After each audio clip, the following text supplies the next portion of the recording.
I do want to mention that around this period, you guys are also going to make a trip to Europe to do a quick tour over there. Oh, yeah. And while you're there, Koko Beware is going to get fired for an apparent brawl in Brussels during a tour of Europe with WWF executive and former hockey player Jim Troy. Jim, you were Jim there in Troy. Brussels that night. Yeah. Yeah, it certainly was, man. I certainly was, man. That wasn't all that happened that night. That was quite a night. The company got banned from Brussels. We got thrown out of Brussels, and we couldn't get back into Brussels. No, everybody's partying. Andre was out partying. Everybody was partying that night. And Jim Troy, who, like you said, was a hockey player, had a little chip on his shoulder. And Koko's pretty scrappy, man. You know, Koko can go. And boom, boom. And, of course, Jim Troy was so drunk, Dever could have kicked his ass that night. But anyway, they have a pretty good scuffle in the bar, you know, and all the boys are there. Everybody's there. And so, you know, they let them go for a little while because, you know, they're going to fight. Go ahead and fight. Shit. Get it out of your system. Let them fight a little bit. Finally break it up because Koko was wearing them out a little bit. Mm-hmm. They'll break it up. And so Koko goes back to the hotel. He camps out in the lobby. He's sitting there all in the taxi cab. We're in Brussels, Belgium. Everybody's polite and courteous, all dressed up, just going to the store. Koko's sitting there drunk, got a little juice coming out of his nose, sitting in the hotel lobby, just waiting for Troy to show up. Troy comes through the revolving door, ping, big, boom, off they go again, man. And of course, everybody's screaming and hollering. The front desk people, they come up and they break it up, of course. And Koko goes to his room, Troy goes to his room. So now all the boys are coming. No, now the boys haven't come in yet. So now Sean and Marty come in, and they're drunk as shit, and they can't get through on the phone. This is back in the day. I'm trying to call America. So they go down. They ended up chasing the front desk guy. They're both of them are drunk as hell. They chased the front desk guy out of the hotel. Now the boys we're sprinkling in, and it's like a riot. All these police with helmets and shit, you know. So I'm drunk. I just go up to my room, man. I pass out. You know, I woke up the next morning. I got my bag. Elevator door, ding. There's a cop eyeballing me. I mean, just burning holes with his helmet on and shit. And I'm like, well, morning. I go down. There's cops wall to wall. They walk us to the bus. Oh my God. It's like a gauntlet of cops. If you're walking through with your bag, get on a bus. So now we're on the bus going to the airport. And Koko's in the back, and everybody's hung over his shit. And Koko, he's juiced a little bit, but you know, you beat somebody up, your hands are all beat to shit. And he's like, I don't know, you think I'll get fired? Yes, you're going to get fired. Ain't no question about it, brother. He beat the shit out of. He was the office guy, and he worked him over pretty good. But yeah.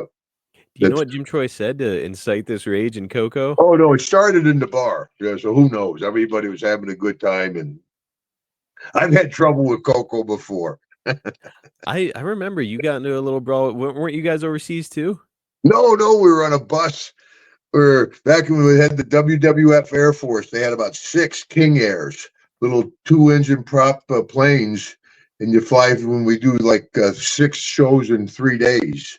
Oh, you just get on the little airplane. So we're on the airplanes, me, Hogan, I forget who else, Koko, and the plane gets to the runway. It's like, you know, they test the engines. They rev the engines real high in the prop planes.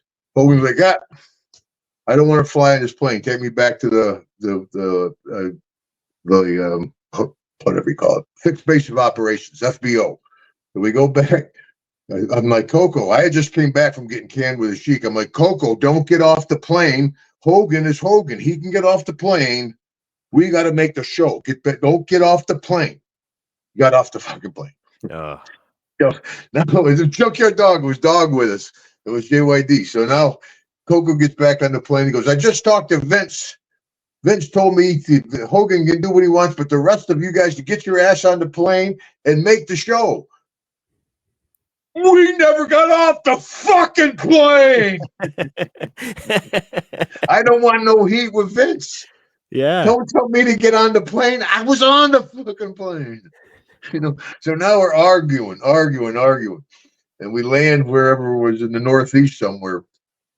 They had a big, almost like city bus pick us up. And it was me and Dog was sitting across from me. I forget who else was on the plane, and Koko was in the back. And now Koko was like, "You don't talk to me. I'm a street dog. You don't talk to me like that." You know, got accustomed pretty good. And now he's walking up behind me, getting closer and closer. You know, and Dog buzzes me. Dog was over because he's got a bottle. Ooh. Oh fuck! He's got a bottle. I got a counter to that. Surprise! Yeah, I wait till he gets up pretty close behind me. I power up. I jump up behind him. I got my 2x4. I'm towering over Koko Beware. He's got a mini bottle from the plane. I'm like, boom! I gave him a shot. I ran him up a side of the bus a couple of times, you know, and sat back down. So now we get to the show, and Arnie's waiting for me. Duggan, just go. You're on, right? Go right in. So I had to go right to the show. I go in, I do my match. I come back out, and Arnie's waiting for me. He goes, "Jim, Vince wants to talk to you on the phone." Oh no. He was about to fight. I said, "Arnie, I had to defend myself. He says, Vince wants to talk to you on the phone." Oh no. Yeah, sure. So I get on the phone. "Hey, Vince," I told him my situation. I said, "I can't have somebody talk to me that way. I mean, I got to stand up for him." He goes, "Jim, I want you to promise me you won't fight Koko. No more fighting." I said, "Yes, sir. Okay, Vince. You know, I just came back from getting canned." I said, "Yes, sir. You know, no more fighting." So I'm sitting in this when the heel baby faces had dressing rooms.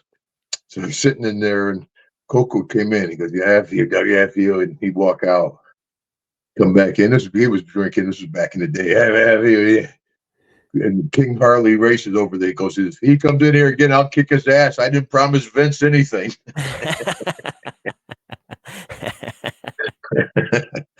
But now Koko and I are great friends, and that was back in the day. But yeah, Everybody changes. Yeah, you can't hold a grudge nowadays. You see somebody, it's like, "Oh yeah, God, good to see it." Except maybe Matt Bourne, I don't know. But you know what Matt would be doing if he was alive today, right? What's that? Get me out! Were you there when Matt Bourne got into the brawl with B. Brian Blair by any chance? No, but I heard about it. Yeah, that's why when I went after him, I went after him hard because I knew he was a dirty fighter, and he tried to get Brian's eye. Yeah. But I actually beat him. Speaking of a dirty fighter, I'm the one who got my finger in his eye. It's him before you. Yeah, you can cut a hell of a promo with your finger in a guy's eye. "Don't mess with me again." DiBiase's like, "Holy shit, Duggan, come on."